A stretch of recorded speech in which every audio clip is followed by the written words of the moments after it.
guys, welcome back to my channel. Today I'm going to be filming my October TBR. So I'm going to be doing this through Instagram polls as usual. I've asked on my Instagram for you guys to pick between two books, but I've covered the books up and I've just put two corresponding emojis for the book, and I've asked you guys to pick which one you think I should read without you really knowing what the book is. I was thinking of maybe changing up how I do my TBRs next time, or maybe not next time, but maybe a time in the future when I have time to write out the prompts. But I was thinking of maybe doing prompts pick my October TBR or any TBR. It's my third video that I filmed today and I haven't been wearing my rings for any of the videos that I filmed. That's going to annoy me in editing. I'll be doing prompts one month and then Instagram picks the next month. Let me know what you think. I don't have a ton of books, like physical books on my TBR, so the only problem is that for a lot of the prompts I would probably have to go find a book, which would then put more books on my physical TBR rather than taking them off, which is like not really the point. So I'm gonna get my Instagram up and we are gonna see which ones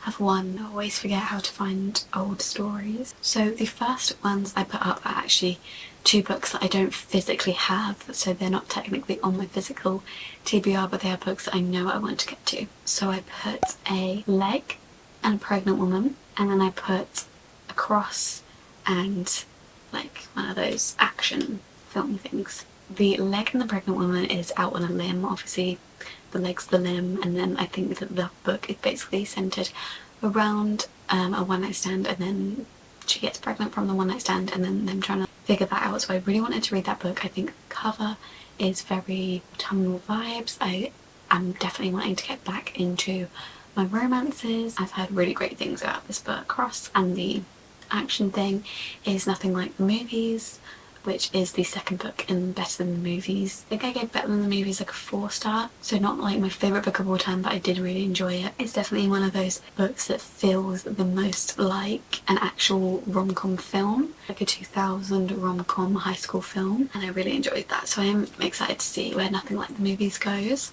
and we will see which one won. I don't know if everyone knew this was out on a limb or they were just really confused by what those emojis meant, and so they voted for that one. Out on a Limb got 57% and Nothing Like the Movies got 43%. I may read Nothing Like the Movies anyway, but it doesn't come out to the end of October, so I may end up reading that in November. I'm going to be reading Out on a Limb. I'm very excited for that one. It's been on my radar for a while. I just have been reading more fantasies than contemporary romances, but I'm very excited to get to that one. The next one I put a crescent and a city, and then I put a book and a fairy. So the Crescent and the City is pretty obvious. It is Crescent City, and it is the first book in the Crescent City series, which is House of Earth and Blood. I know you guys are sick of seeing this book in these TBR videos, so I put it in every single one because I never end up reading it, even when you guys pick it, because I'm fake and I never actually end up reading it. This is also jointly because I'm waiting for my friend to want to read it as well, so it's not just up to me when I read it. But we wanted to wait until it was colder weather outside, and it is now beginning to become colder weather outside, so maybe we'll read it in October. The only thing is, if I do end up reading this one in October, I'm not going to get to very many other books because of how big this is. But I'm excited to start it. I was nervous, which is why I've been putting it off. Also because I wanted to read it in the cold weather and not the summer. But I'm also quite nervous to start it because I've never read a fantasy where they have technology, I don't think. I just haven't heard as good reviews for this one as her other book series. But I definitely do want to start this one. So if you don't know, this one is a fantasy, and I don't know too much about it, but basically it's set in a city in the modern age. So like they have phones and everything, they have technology, but it's a fantasy. So I'm excited to start this one. I'm excited to see what it's like, but I am nervous because of how big it is. And then the book and the fairy is another one that you guys are probably sick of seeing because I never read it, but to be fair, you guys never choose it. But this is another one that I have been waiting for autumn to read, and that is Emily Wild's Encyclopedia of Fairies.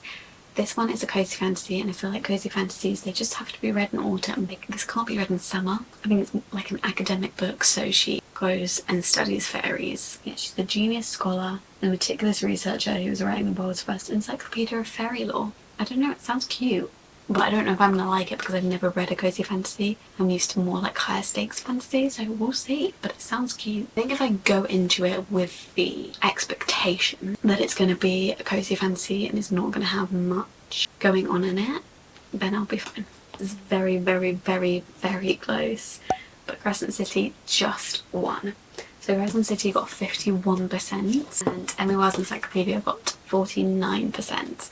So Crescent City won by that little. So Crescent City got 47 votes and Emily Wilde's Encyclopedia got 45 votes. So very, very close. But Crescent City's on the TBR. Let's see if it gets read this time. You are definitely going to be seeing both of these books again in the November TBR video. Next one we've got is A Crying Face and a Prince, and then we've got A Black Heart and a Window. So the Crying Face and the Prince is the cruel prince. I just thought, you know, he's cruel, he's making people cry, and he's a prince. This one, I don't know much about. I know it's a young adult, I know it has quite a cult following, I know people love it, I know it's a series, but I don't know too much about what the actual book is, and I'm fine to go into it blind. I think it's an enemies to lovers. So it says, one terrible morning, Jude and her sisters see their parents murdered in front of them. The fearsome assassin abducts all three girls and brings them to the world of fairy. And then the Black Heart and the Window is One Dark Window. I didn't really know how to do dark. I should have done Mist. Yeah, that's this one.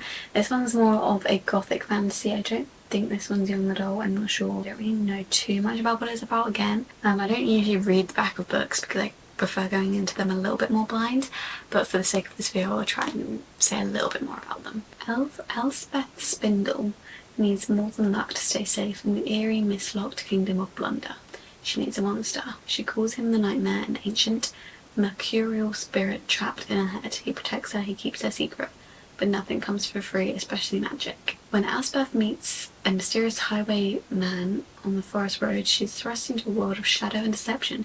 Together they embark on a dangerous quest to cure the town of Blunder from dark magic infecting. I think it's like a dark gothic fantasy with a bit of romance, and I think the romance is more of a subplot in this one. This one's One Dark Window that won, so One Dark Window got 58% and Cruel Prince got 42%, which means we are reading One Dark Window this month, hopefully. I feel like this looks more like a November book, so if there's going to be any book that I probably move to November, it might be this one.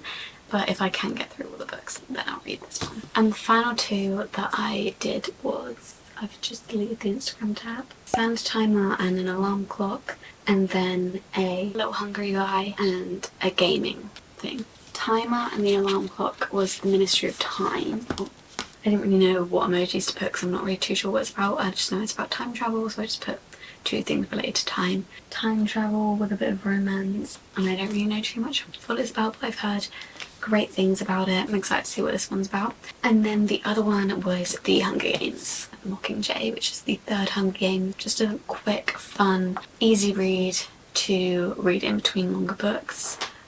Probably will read this one after I read Crescent City. But yeah, obviously I know what happens, so it's a bit quicker, and it's very young adult written and very quick paced. So Ministry of Time won 60% to 40%. Ministry of Time. We'll try to get to this one in October. I'm actually quite glad Ministry of Time won because I've been really wanting to get to this one, so maybe I'll read this one next. And then quickly, two other books that I just have on my TBR, which one of them I recently bought literally yesterday, so I put up the polls before I bought this book, and the other one I completely forgot I had.